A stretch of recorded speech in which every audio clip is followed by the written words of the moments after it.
नमस्कार। Mind foreman exams का experience और सिलेबस के बारे में रिसेंटली एक क्लास में कुछ क्वेश्चन हुआ था।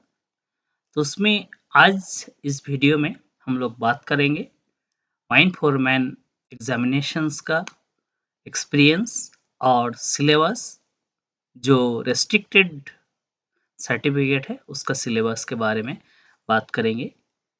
इसका डिटेल्स हम लोग डीजीएमएस का वेबसाइट जो है, इस वेबसाइट में डीजीएमएस लाइब्रेरी के अंदर एग्जामिनेशन सेक्शन में बायलॉज में हम देख सकते हैं। बायलॉज नोटिफाइड अंडर एमएमआर 1961 जो यहाँ पे हाईलाइट किया हुआ है, इस जगह पे जा करके हम इस बायलॉज को देख सकते हैं। ये बायलॉज अगस्त 2021 में नोटिफाई किया गया। इसका जीएसआर 562 के माध्यम से फोरमैन का जो रिक्वायर क्वालिफिकेशन है एंड उसका जो सिलेबस है ये नोटिफाई किया गया है। फोरमैन सर्टिफिकेट इनका प्रैक्टिकल एक्सपीरियंस जो है, ये जो डिप्लोमा माइनिंग या माइनिंग इंजीनियरिंग या इक्विवेलेंट डिग्री है उनके लिए 1 ईयर प्रैक्टिकल एक्सपीरियंस के द्वारा एग्जामिशन सर्टिफिकेट दिया जाएगा। जो रिस्ट्रिक्टेड होगा उनके लिए ओपन कास्ट सर्टिफिकेट भी वैलिड है, बट जो अनरिस्ट्रिक्टेड सर्टिफिकेट है उनके लिए below ground working experience 1 year का चाहिए, ये एग्जामिशन कैटेगरी के लिए। एंड जो एग्जामिनेशन है उनके लिए सीनियर सेकेंडरी स्कूल एग्जामिनेशन और इंटरमीडिएट एग्जामिनेशन पास होना चाहिए या degree diploma other than mining होना चाहिए या माइनिंग मेट सर्टिफिकेट होल्डर होना चाहिए, तब ये फोरमैन सर्टिफिकेट को अपीयर कर पाएंगे। अगर आपका अनरिस्ट्रिक्टेड सर्टिफिकेट है तो अनरिस्ट्रिक्टेड, अदरवाइज रेस्ट्रिक्टेड में आप अपीयर करेंगे। जो मेट सर्टिफिकेट रेस्ट्रिक्टेड है वो भी रेस्ट्रिक्टेड में अप्लाई कर सकते हैं। प्रैक्टिकल एक्सपीरियंस जहाँ पे बात है 1 वीक के कम अगर कोई एक्सपीरियंस है, 6 डेज 5 डेज का एक्सपीरियंस है, वो काउंट नहीं होता है। हर practical experience certificate mines manager के द्वारा इशू होना चाहिए और अगर मैनेजर कैपेसिटी में कोई काम करता है उसका सर्टिफिकेट ओनर या एजेंट दे सकते हैं। मैनेजर के अलावा production manager, ventilation officer, senior manager, safety officer, training officer ये सर्टिफिकेट इशू नहीं कर सकते हैं। सर्टिफिकेट मैनेजर्स के द्वारा ही सर्टिफिकेट इशू होना चाहिए और ये सर्टिफिकेट जो है केवल ड्यूटी आवर्स का ही होना चाहिए। आउटसाइड ड्यूटी आवर्स के सर्टिफिकेट एक्सेप्टेबल नहीं है। और माइनिंग ऑपरेशंस का कोई भी डिजिग्नेशन से supervisor, assistant supervisor, engineer, assistant foreman, mate, assistant mate work का ट्रेनी, ये जो सर्टिफिकेट है डिग्री डिप्लोमा के बाद जो नॉन स्टैट्यूटरी कैपेसिटीज में होता है वो इक्विवेलेंट टू पीजीपीटी या पीडीपीटी होता है। देन इसका एग्जाम जो है, ये एग्जाम सीबीटी बेस होगा अर्थात कंप्यूटर बेस्ड टेस्ट होगा। इसका 2 घंटे ड्यूरेशन होगा और मैक्सिमम 100 मार्क्स होगा और पासिंग मार्क्स 50% अर्थात मिनिमम 50 या उसको एवब मार्क्स आना चाहिए। बाकी एग्ज़ाम की तरह यहाँ पे भी मोबाइल, लैपटॉप या कोई भी गैजेट आप लेके नहीं जा सकते हैं। अगर कुछ मिसकंडक्ट होता है तो उसके लिए पेनल्टी का प्रोविजंस भी है। बोर्ड इसका रिजल्ट टाइमली डिक्लेयर करते हैं। नॉर्मली वंस इन ईयर या रिसेंटली ट्वाइस इन ईयर का एग्जाम का प्रोविजंस है।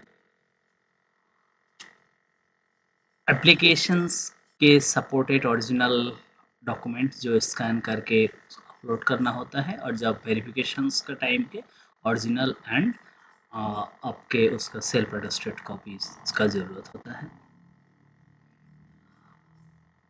सीबीटी एक बार चालू हो जाएगा तो उसके बाद कोई कैंडिडेट को शुरू करने नहीं देगा। सीबीटी शुरू होने से पहले ही एग्ज़ाम हॉल में जाना है। इसके लिए कोई भी बुक्स नोट पेपर लेके नहीं जा सकते, तो आउटसाइड में रखना होता है। कैंडिडेट को साइन करना होता है। इन्विजिलेटर रहेंगे। कैंडिडेट कोई भी तरीका मिसकंडक्ट नहीं कर सकते हैं, अदरवाइज डिस्क्वालीफाई किया जाएगा। इसमें जो एग्जामिनर्स होता है, ये एग्जामिनर क्वेश्चन पैटर्न सेट करते हैं। एग्जामिनर कोई भी इंस्टीट्यूट से हो सकते हैं, या माइनिंग इंजीनियर जो फर्स्ट क्लास होल्डर है, even restricted first class holder है, या कोई भी माइनिंग इंस्पेक्टर जिनको बोर्ड अपॉइंट करते हैं, वो इसका एग्जामिनर रहेंगे। सिलेबस जो है यहाँ पे जो रिस्ट्रिक्टेड है वो एनेक्सर 2 में है, जो अनरिस्ट्रिक्टेड है उसका सिलेबस एनेक्सर 1 में है।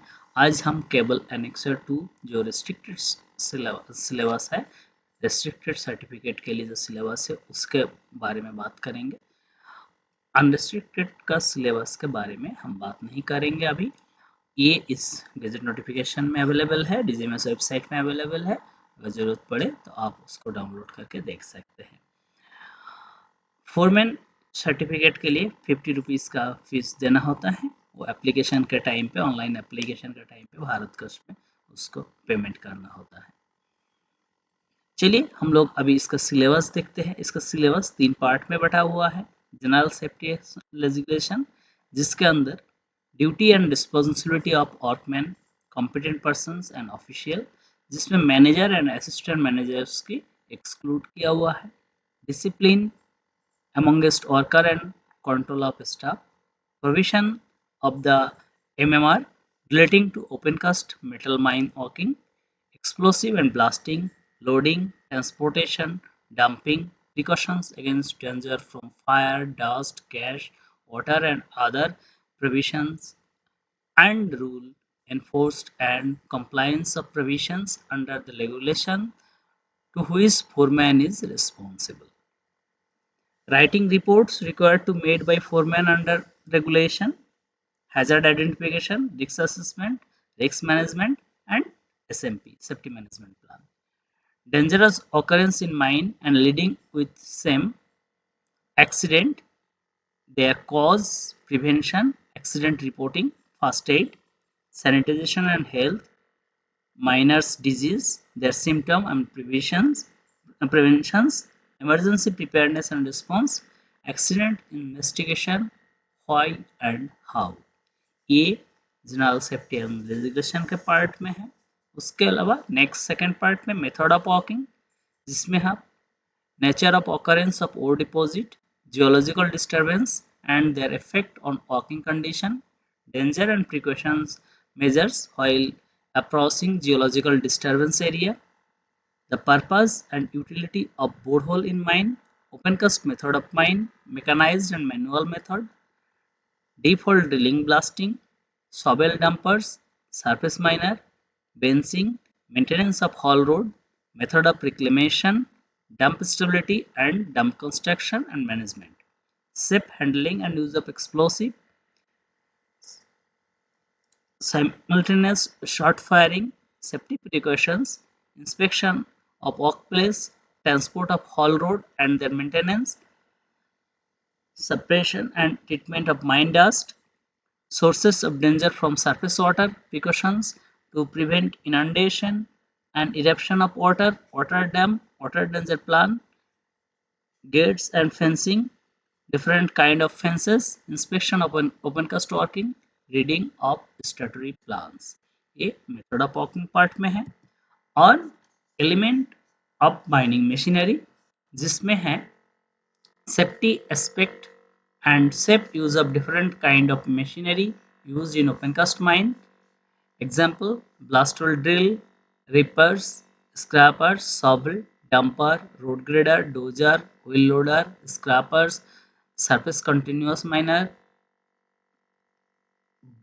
इसका brakes including service brake and brakes, safety device, code of practice, traffic rule, unsafe practice, then crashers, application of electricity in mines and electricity safety precautions, different type of pump, principle of and use of siphons, drainage and waterloggment, code of practice for transport, erection, use and shifting of open cast machineries, build conveyor and safety appliances.